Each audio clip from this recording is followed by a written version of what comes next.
The meeting with the prospect is in the calendar, whether outbound or inbound. Whether you booked it or an SDR booked it on your behalf, you're going to want that person to actually show up to that meeting, right? No one likes sitting in a Zoom room staring blankly back at themselves for 30 minutes while they wait for the prospect to show up, do they? So how can you make sure that your prospect's going to show up to your meetings? And if they don't, what can you do to try and get them back on board? Before we can start talking about strategies that we can use to prevent and handle no-shows, we've got to think about why no-shows happen in the first place. Luckily for me, about 6 months ago, I made a poll asking this very question to buyers. And according to those poll results, the most common reason that prospects don't show up to a meeting with a salesperson is because, drumroll, there's no clear value or agenda for that meeting. There you have it, reason number 1. This one's super easy to fix as well. So next time you book a meeting, you're going to send an email like this one to confirm the agenda of that meeting and make sure it's crystal clear to the prospect exactly what you're going to be talking about and why they should show up on the day. Hey name, looking forward to our 30-minute meeting on time and date. The agenda for that meeting is as follows, : agenda point 1, agenda point 2, agenda point 3, however many you need. For example, understand how your business currently handles a certain challenge, demonstrate how other customers are using our software to solve challenges, share an initial estimate of pricing, and agree on next steps if applicable. New paragraph, attending that meeting will be yourself, myself, and my SDR, Sam. Please let me know if there's anything you'd like to add to the agenda, or if there's anyone you'd like to make sure joins that call. If not though, speak Wednesday.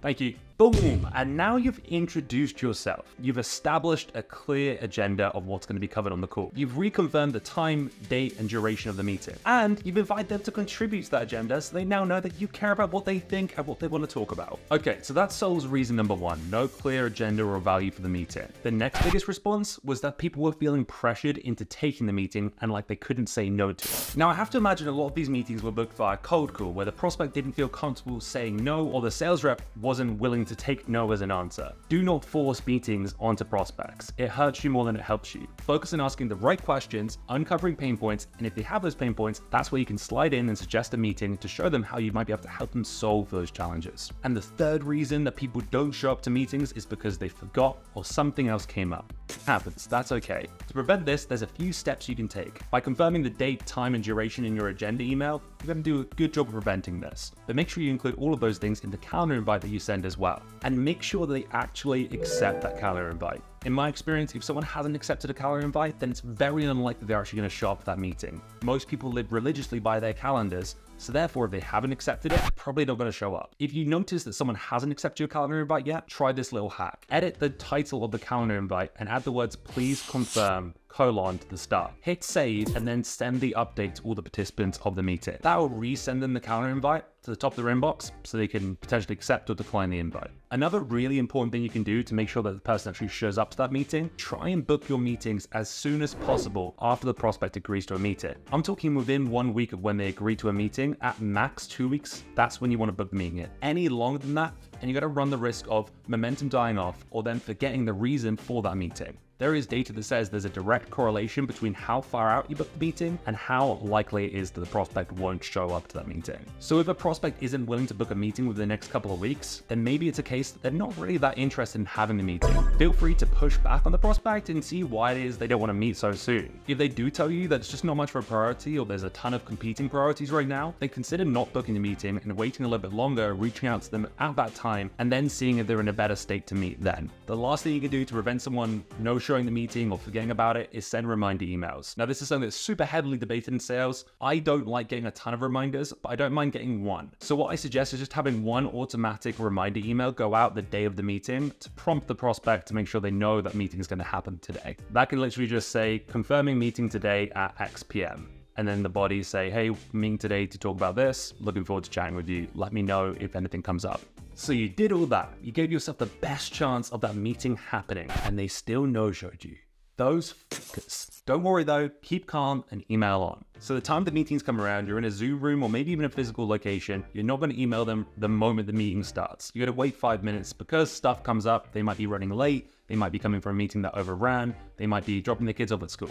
Stuff comes up, it's all good. However, after 5 minutes has elapsed, you can just send them a nice bump email in response to your original confirmation email that says something like this. Ready when you are, smiley emoji, insert link to meeting or insert address to physical meeting. It's just a little reminder that they might spot if they got distracted. So now 10 minutes of the meeting has elapsed. At this point, you gotta give them a call. If they pick up, you can say, hey, it's Will. We had a meeting this time. Are you still good for it? Keep it cool, keep it casual. If they don't pick up, you can leave them a quick voicemail that sounds like this. Hey name, Will from company here. We scheduled some time to meet today to discuss blank. Let me know if something came up. Boop.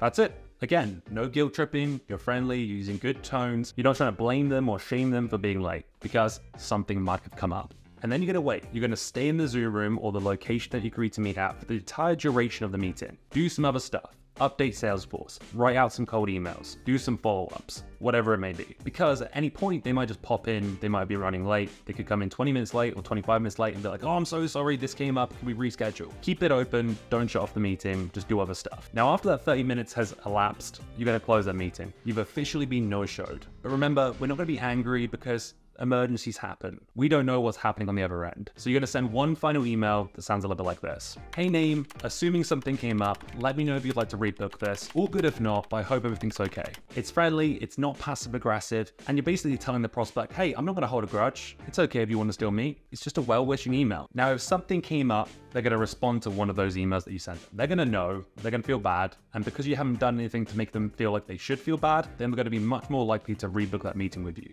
If you'd come at them hard and be like, oh, I can't believe you no-showed me, or I sat there for 30 minutes and you didn't show, then they're probably gonna feel like they don't wanna respond because no one likes feeling bad for stuff. Now, if they don't respond to any of those emails, then let's be honest, they probably weren't interested. And that's totally okay as well. Move on to another prospect. Just make sure to add them to one of your marketing team's drip campaigns as punishment for their lack of consideration. Like, comment, subscribe, just press all the buttons down there if you want more videos like these. Peace, love, lavender.